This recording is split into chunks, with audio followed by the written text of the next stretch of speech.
What's up, rock stars? It's your buddy DA with the GA. Welcome to another episode of Gary Alchemy. Today we are going to do a setup on a Fender Stratocaster. Now, join me over on the workbench. Okay, so this is my Fender Custom Shop Stratocaster, known as CC. It's a custom classic. So let's get after it. So first thing we're going to do, as always, I already got the strings off because you guys don't want to watch me do that. So the first thing we are going to do is we're going to polish the frets. And so as you've seen me do before, I do have a whole video on this. I'm not going to show you guys every detail of it. Actually, let me zoom in first. All right, I don't want to zoom in too far. Yeah, hopefully you guys can see that pretty good. So you guys, I have a whole video on this, like I was saying. So I'm not going to show you every detail of it, but we'll just kind of run through it a little bit.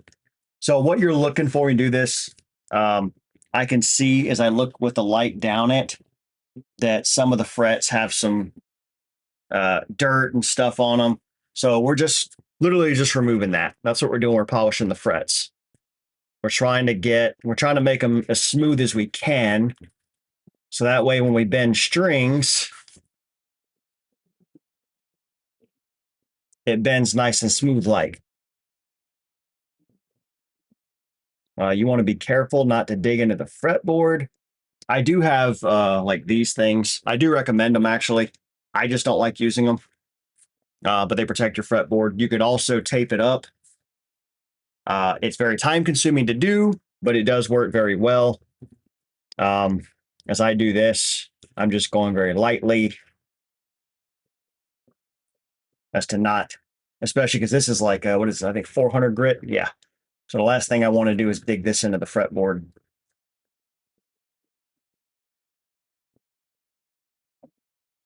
It's a little harder to do that as you get up into the higher grits. Dig in, I mean.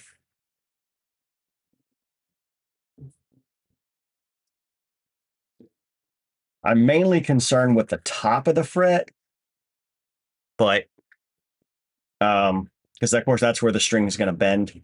But feel free to, if you see something on the side that's dirty or whatever, feel free to get that too. Way I like to do it, just I don't know. I'm not counting the passes, but if you'll notice, like I'll do these three, and then instead of moving to the next three, I just move up one. So really, every fret is getting hit a lot more than you think it is, and it means you feel like you're actually making progress faster, even if you're technically not, because you're moving somewhat slowly, but you're moving across the frets. If you don't have these fret erasers, another option are these things, little micro fiber pads, or I don't think they're called fiber, micro mesh pads maybe, or something like that. If you don't have this, then you can use steel wool. This is triple aught or quadruple aught. I forgot which one. Either one will work. If you were going to use this, two things of note. Number one, you absolutely want to tip off your fretboard. This will absolutely cut into your fretboard. I know it feels soft and everything, but it will. And when you get down to your pickups, you are going to want to put tape over your pickups. Otherwise, as you get down closer, when you're done, you're going to see a little metal, because I mean, this is steel. So little metal bristles come off of this as you're scrubbing. And you're going to find them all over your pickup. And then it's a very much a pain to get it off, because basically the only way to get it off is to get another magnet and try to pull it out. You can wipe it, but I mean, a wiping only goes so much. But yeah, I do like that. But yeah, like I said, you're going to want to tape off your fretboard. It's very time consuming, like I said, but it works really well to make sure you don't scar up your fretboard. So this is 800. It's kind of the downside as you use these, they start to get where you can't really see them that well, or can't see what the numbers say that well.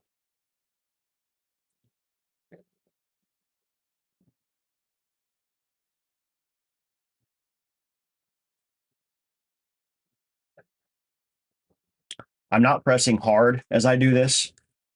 I'm just pressing hard enough to make sure that it's going across it and I feel it. And then once I feel that it's not removing anything anymore, I move up. So some of these need a little more love than others. Some need no love at all, really, but we're going to hit all of them.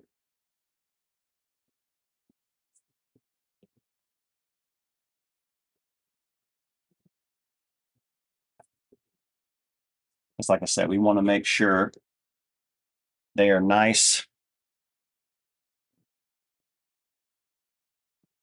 That one's got a little something on it.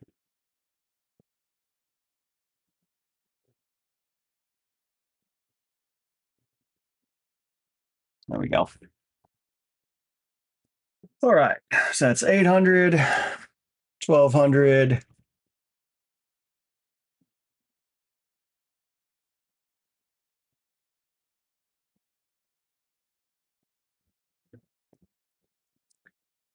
And when we're done, I mean, this thing is going to look, you can see your reflection in it if you do a good enough job.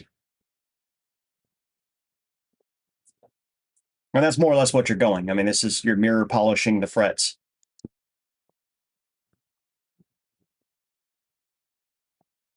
Oh, back to what I was saying about pressure. Keep in mind, I mean, your neck is supported on something. And the last thing I want to be doing is putting my body weight down into this and putting pressure, downward pressure through here. So I'm only using like light hand pressure. Just basically the fingers are there to make sure that this isn't sliding off this way. And that the pressure that I am applying is distributed evenly across the frets. Instead of like if I'm holding it right here, I don't have any pressure really here, if that makes sense.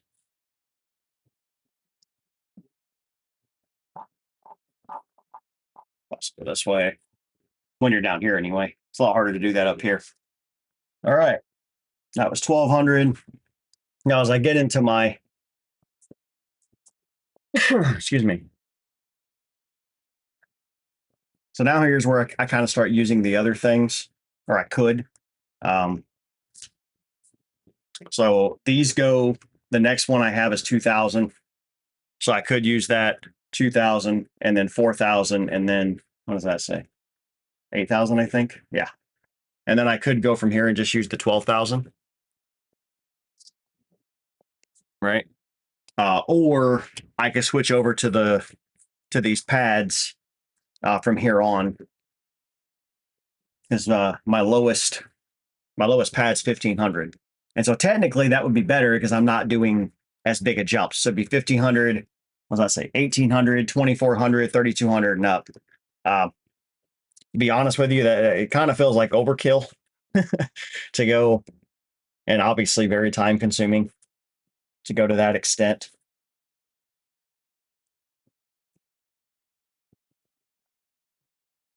Yeah, I think I'm gonna move on to those now. All right, so some kind of blue.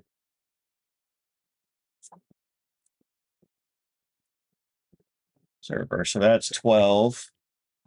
That's 8. That's 6. That's 4. 36. 32. I do have a 2400. I just did 2000, but we're gonna go straight to this one. These kind of feel better, honestly. It feels like I can apply the pressure a little more evenly, I think, just using 2 fingers. Just be careful that you're not pressing out to the sides. Make sure you're over the frets, because otherwise, yeah, you're going to be, again, kind of digging into your fretboard a little bit.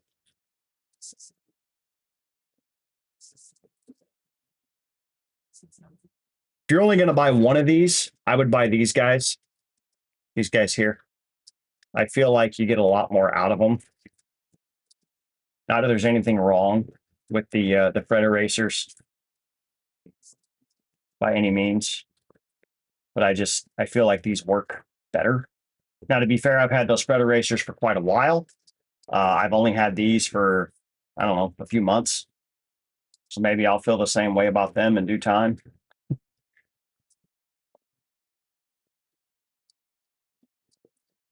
As they wear in.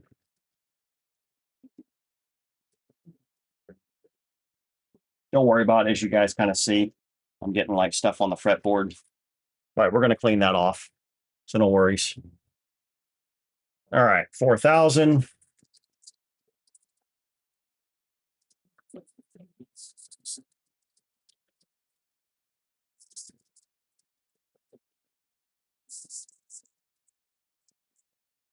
As you keep going up in grit, what you'll notice is you don't have to do very much because, you know, the previous grit did it for you. If I just grab like, let's say 4K and started trying to go after it, it would take me a lot longer. But since I'm going up in this way, I mean, I can see, I mean, I could technically even probably stop right now. I mean, the frets look very shiny.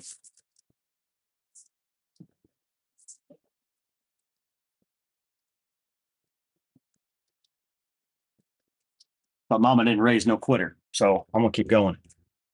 All right, 8,000.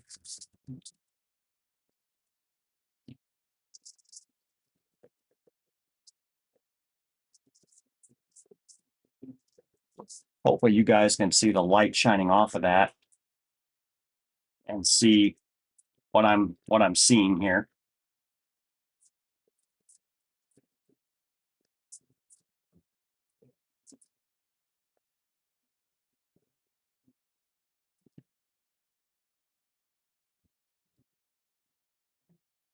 They feel very, very smooth.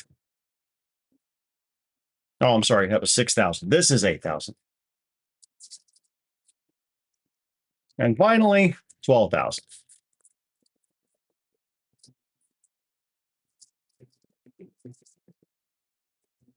I do this every time I change my strings. I'm not saying you have to.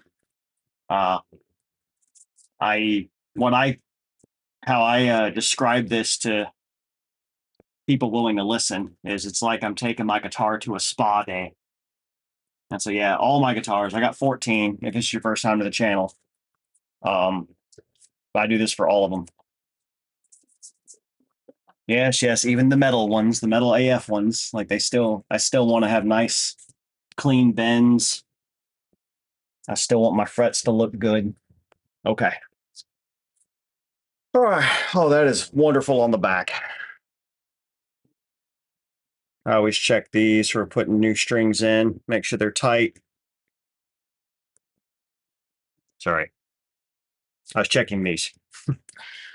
All right. Next thing, we are going to condition the fretboard.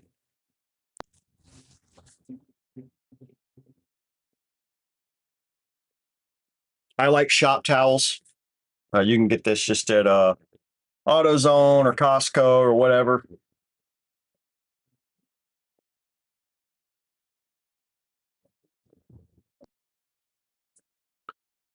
A note on this, if you have a rosewood or ebony fretboard,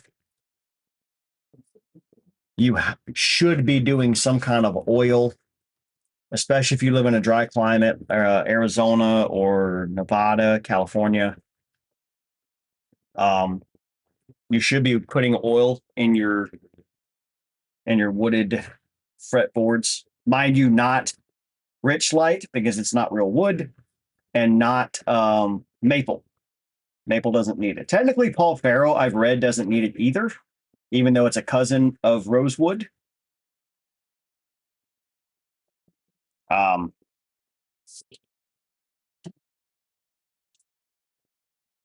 yeah, as you can see, the frets were still quite dirty.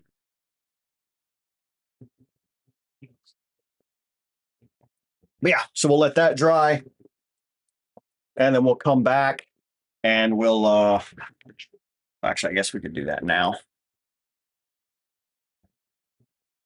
This is your time to kind of clean underneath the pickups. So I just like to, actually, I'm just going to double that one over.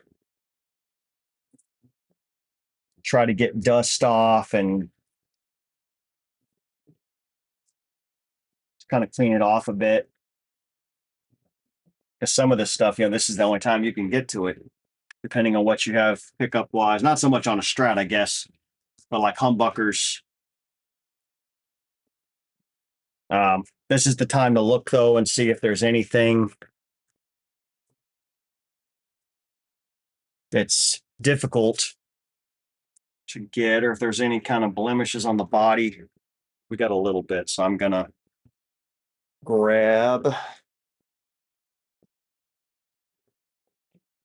All right, had to find my my polishing compound. So keep in mind, this particular guitar. Sorry, I do cars too. Has a nitrocellulose, a lacquer finish. If you got a polyurethane finish, which if it's an overseas made guitar, let me just sum it up for you. It's got a polyurethane, uh, unless you custom ordered it or something like that. I think, don't quote me, but I think even like the ESP E2s and Ibanez Prestiges and stuff like that, I think still have a polyurethane. Now, let me be clear, there's nothing wrong with polyurethane. Polyurethane is actually a much more durable paint than nitro is, than lacquer is. So people that, sit there, oh, polyurethane's crap. No, it isn't. Polyurethane's a great paint. But, and into the durability side of it, polyurethane is more durable in the sense that I can use pretty much whatever I want to clean up the paint, like smudges and stuff like that. With nitrocellulose, I have to be particular. I can't just grab anything off the shelf. So I was actually looking at some of my car detailing stuff, and one of them had isopropyl alcohol in it. Would that be okay on this? I don't know, maybe. Am I going to risk it on a $2,000 guitar? No, I am not. So I had to find my my special stuff, expensive special stuff, actually. That's what it should be called. And we're going to use this. Just going to rub it in just like you do if you're, buffing your car.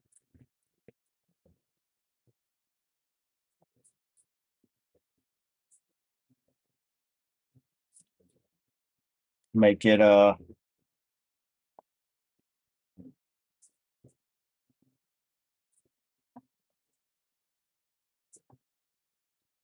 give it kind of a hazy look. And then they'll be ready to polish. Damn it.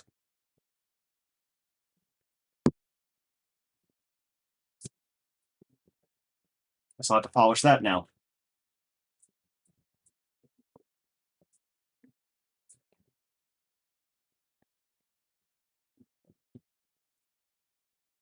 This stuff is actually good for the chrome too.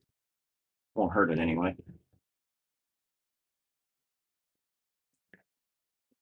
I don't get too attached and worried about polishing the back on most of my guitars. On this one, I guess I might, depending on how it looks. Oh no, back looks awesome. No need.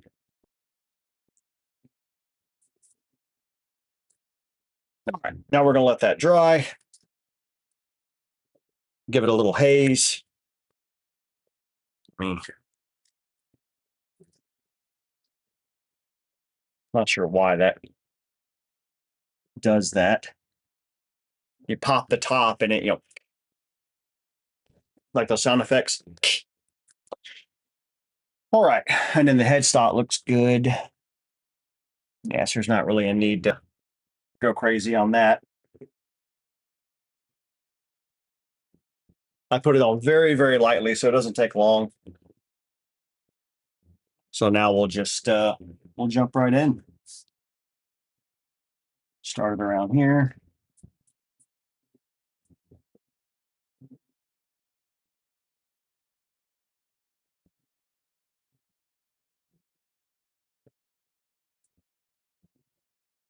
Let's get that elbow grease in there.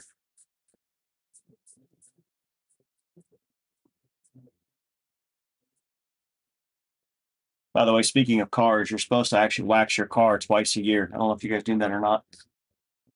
If you don't, take care of your car. Your car takes care of you, gets you back and forth to work, gives you a means of transportation, or bicycle, whatever the hell it is you ride. However the hell it is you get to work, Make sure you're taking care of it.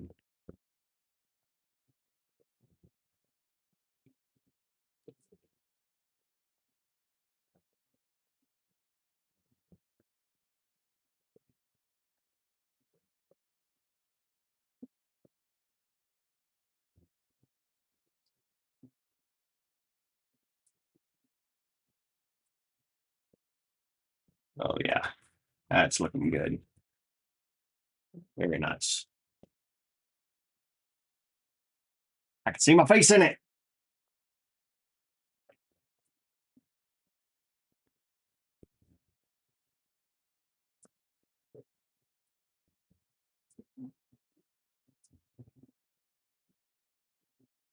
Very, very nice. So this is a microfiber towel. Um, it's not my favorite. It's not a bad one, but it's not my favorite. Uh, they actually got some. Don't use a terry cloth, I think is what they're called. They feel kind of soft, but they're not as soft as like this. Um, a shop towel could also be used to do this, by the way. I prefer to use something a lot fluffier, like that towel. But yeah, I can't think of the one. It's softer than that though, but it's not as fluffy. But it's super super soft. Anything super soft. You can use a t-shirt technically. I would make it a very soft t-shirt because there are t-shirts that were a little bit rough. But yeah, okay. All right, welcome back. I've got the strings threaded through the back. And we're just going to do something. I'm going to give you guys a little tip, right? So let's say most places that the string gets bound up, it's either going to get bound up somewhere in the saddle, at the nut, or in the tuning pegs, right? Just a straight up number 2 pencil. We're just going to color in the slots here. You heard of having a graphite nut. This is essentially, you're kind of doing that. Now, this isn't exactly like it. It does wear out, obviously enough. But it gives your string a little something to hopefully kind of slide on. That way it doesn't at least bind up in the nut. All right. I'm going to put you guys back on pause because I'm sure you don't want to see me just literally put strings in. Stand by. Actually, I do want to tell you guys one tip. Make sure you kind of a few times just bounce that string up and down. Make sure it's fully seated in the back of your tremolo block. The last thing you want is to have this thing strung up and then it breaks loose wherever it was stuck down there. And now you gotta, especially if you're like me, and you've got a locking tuner, you got to unlock it, pull more of the string through, and then redo it. It's kind of a pain. Doable, but just kind of a pain. All right, it is strung up. And now, so everyone I think has their own way of kind of like stretching out the string. I'll tell you what I do. I'll string everything up. I'll tune it to pitch. This one's going to be an E standard. And then I literally just pick the guitar up. Well, you should be tuning it. It should already be up anyway. You want to tune in this position, not in this position. But so once I get it in tune, I'll literally just bend each string as far as I can. Just hit a note on the 12th fret and bend as far as I can take it and hold it there for a couple seconds. Let it go. Go to the next string. And then when I get obviously, up to probably about right here, obviously I can't really go up. I got to come down. And then I'll come down as far as I can on these 3 strings. And then I will retune. And then I'll do that probably like 3 times, tune it to pitch. What I'll do is, so like right now, I'm going to stop this video for the day and I'm going to come back in tomorrow morning. I'll bend it again, or I'll tune the pitch again, bend again, and then tune the pitch again. It should be good by then. If you have to you got a gig tonight or you want to play right now or whatever, it's playable. You can absolutely continue on the process that we're going to do tomorrow and just, do your neck relief and your action and intonation and all like that. and then just start playing. And then you'll just have to retune it until, you know, the strings stretch out. I find this works well. So, and again, I got plenty of other guitars, so I'll play something else for tonight. And then tomorrow morning, when I come back in to do this, it should be pretty well. The strings should be pretty well stretched out. Plus, they've been sitting all night, you know, being pulled on by the tuning pegs in the saddle, or rather the tremolo block. So, um, yeah, so that's what I do. That's how I do it. Tomorrow we'll hit. So we did the tuning. We'll tune it again, and then we'll do our train, our acronym. So we'll check the relief, and then we'll check the action, and then the intonation, and then we'll take a look at the nut. All right, welcome back. It's been overnight for me and like 3 seconds for you guys. So I let this sit overnight, like I said. Came in, I just tuned it up. I did the whole bendy thing again, bend everything as far as I can, and lo and behold, as per the usual, I'm only, you know, a few cents off. And then so I tuned it back up, went back through them again, tuned it up again, and now we're square. She stays pretty well in tune for as much as you can with brand new strings anyway. All right, so first thing we're going to do, so that was our tune, right, out of our train acronym. So now we're going to put a capo across the first fret. If you don't have a capo, by the way, I've shown this in other videos, but just to remain consistent, take like just a guitar pick, just a regular old guitar pick, put it underneath the A and the D string, and even under the G if you can push that far. You should be able to. And just have it on top of the low E, right? Let's get a little closer with that. So basically it's capoing that first string, which is what you're looking for.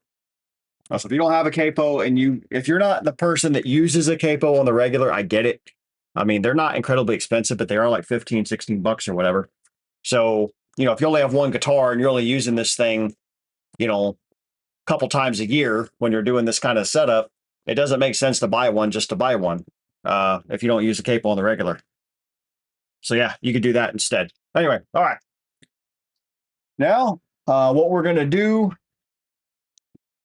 Okay, so the first thing we're going to do, we got our capo on, we're tuned up, we're going to check the neck relief.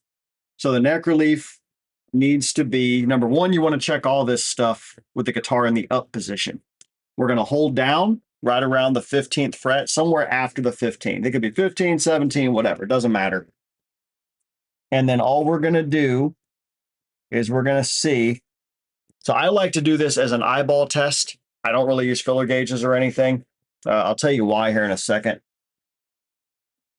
But I'm just going to check and see if it's not. So I typically only do neck relief if it's one of two ways, right? If the string is literally sitting completely flat against the fret, and you guys probably can't see that, but if it was sitting completely on the fret and I had no relief, I would adjust the relief. If it's way up, like clearly visibly high, then I would adjust the other way. As long as I've got some kind of relief here, I tend to leave it alone. And I do. It's just above, I would say, eyeballing it, probably a playing card, maybe a little more than a playing card. If you want to go off of an actual measurement, if you've got filler gauges and stuff like that, you want, the typical is 0.010. That's what everyone tends to go by. You should always look up what the manufacturer spec is, though, because it's not always the same. So, for example, a Fender Stratocaster is between 0.008 and 0.012. I have an ESP that, God, I can't remember what it was now, but I think it was something crazy, like 0.006 or something like that.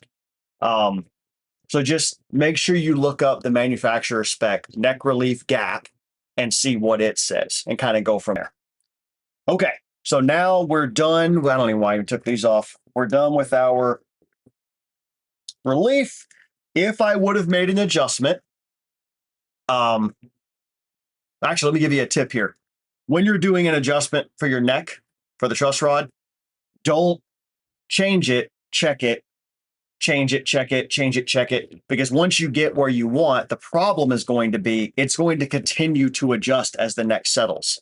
So you want to make an adjustment, let's say a quarter turn or a half turn or something like that. Obviously, you're doing this just little bits, so you got to kind of count them up. Usually, you can make about an eighth, I'd say. So make an eighth and then another eighth, and then let it sit for like 5 minutes, literally 5 minutes. Come back and then check your relief again. Okay. So with that being said, and just keep doing that as many times as you need to until the neck is where you want it. But we didn't have to do that. If you have to do that, you also want to retune, but otherwise you should be good. All right, we tuned it up. We checked our relief. Before we move on to action, the first thing we want to do is you want to check the height of this. If you kept the same gauge of strings, if you had 9s on here and you put 9 through 42s on again, this probably is not going to be an issue. It's good to check it though. If you went up to 10s, or especially if you went up to like 11s from 9s, you're definitely going to need to make an adjustment here. And so what you're going to have to do before we do our action would be to flip this over. We're going to take these 6 screws out, and then there's 2 screws here holding the claw in. And we're going to tighten those screws a little bit until that bridge comes back down to wherever you want to sit it. Otherwise, what's going to happen is the bridge is going to be high up in the air, and you're going to look down and you're going to be close down here action-wise, but down here is going to be super high, and you're not going to understand why. Well, that's why. If we already did T and R, so now we're moving to A, which is action. We're going to stand this up again. I'm not going to hold down any frets anywhere, right? And we're going to check at the 12th fret. So what we are going to check, technically, Fender says it should be 1.6. I don't have a 1.6. I've got 1.5 and then up to 1.75. So basically, as long as it's somewhere within that, and it looks like we're probably there. I'm just above 1.5 and I'm below 1.75 on the bass side.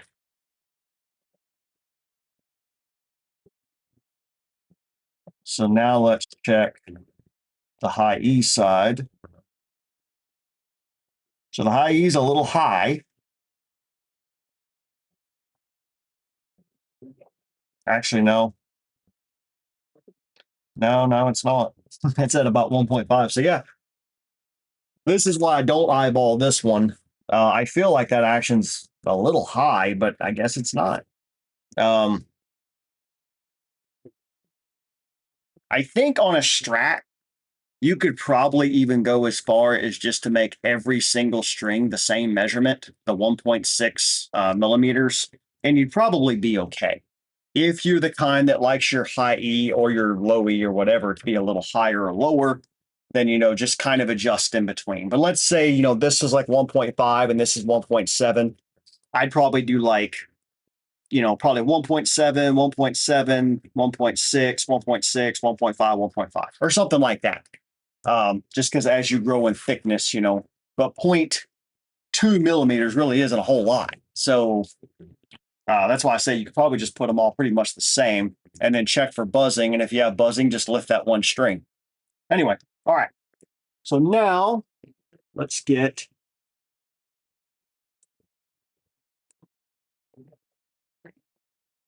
all right. So our action is good. So next thing we're going to do is check our intonation. So we're going to take this off. We're going to turn the tuner on. Again, we're going to stand up. Since we didn't have to adjust anything, again, we would retune if we did. I would do that per string, by the way. So I would adjust like the low E or whichever string you're adjusting. If you're adjusting all of them, adjust a string and then retune. Adjust the next string, retune, adjust the next string, retune. That way you always have the same level of tension. If you only adjusted one string, then just retune that one and then move on. All right, so now, I gotta pull this back a little bit. I'm hunched over.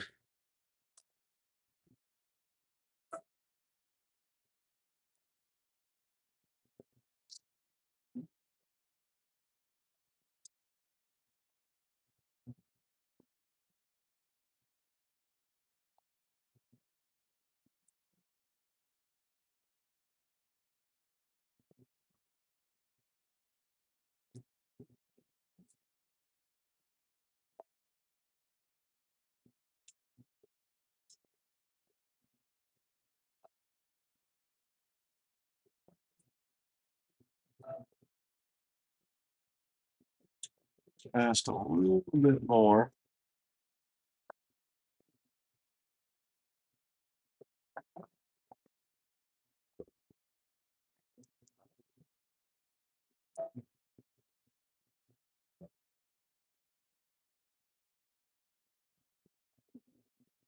Boom.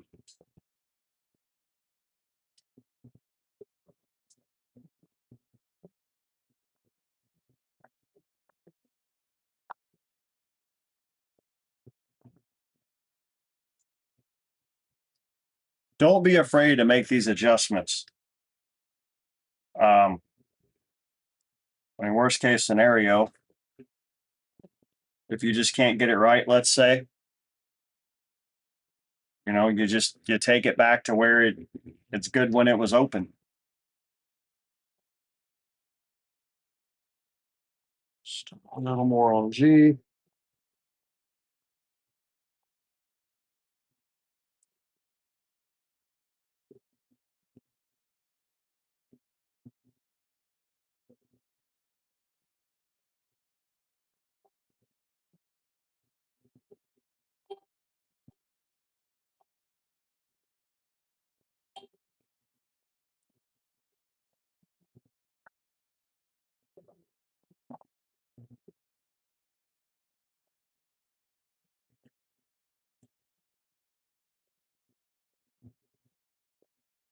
You'll find that some of this is almost kind of a balancing act.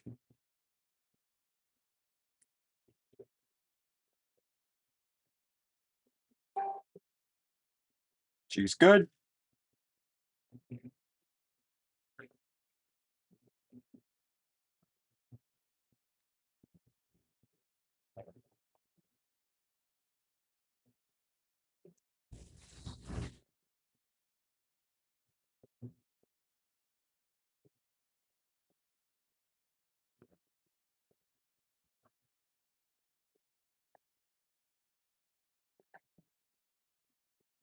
D's good.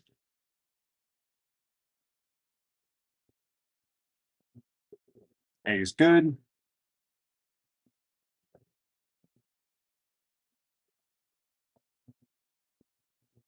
And E's good. Okay. We are intonated. Don't get frustrated about it. Sometimes it is frustrating. I would be the first one to admit that. But try not to get frustrated. Just, do your thing. And I'm just going to move that down there. So now to check our nut, we are going to put capo across the 3rd fret.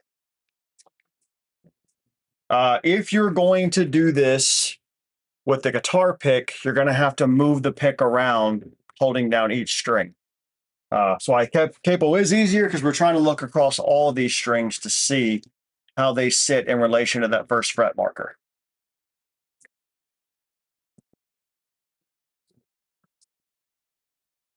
Okay, so I'm gonna need the light for this and the old man eyes. So we're just checking to see if there is clearance, just enough to where we're not gonna buzz. So I've got just a little bit, just a hair. Probably not enough. We'll see. We'll see if I have any buzzing when I play it. But yeah, otherwise that's it. That's our train. If the string was too high, then you would file down some of the nut on the inside of whichever string was high. Now, if they're all high, then file them all down. If it was too low, then unfortunately that means you got to change your nut.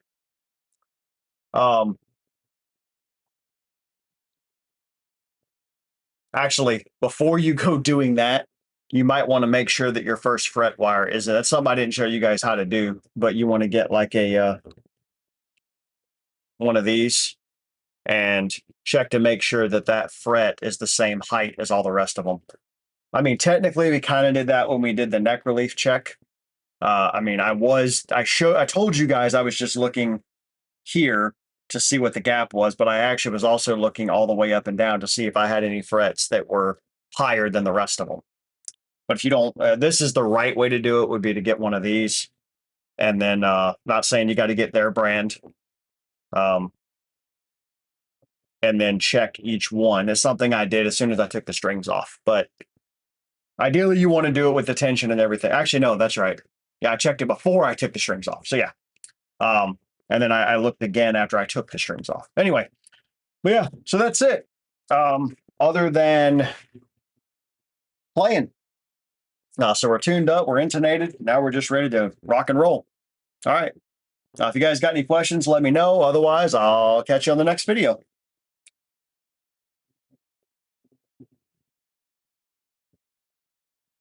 So yeah, now you may like it that way. I mean, there are players that would prefer to have higher action down here than down here. And if that's the case, hey man, party on, Wayne. But if not, then yeah, you're gonna need to pull that down a little bit. Okay. I think that's it. That wraps it up.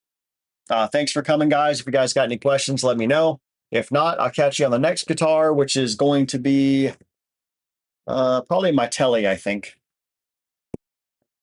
All right. See you next time.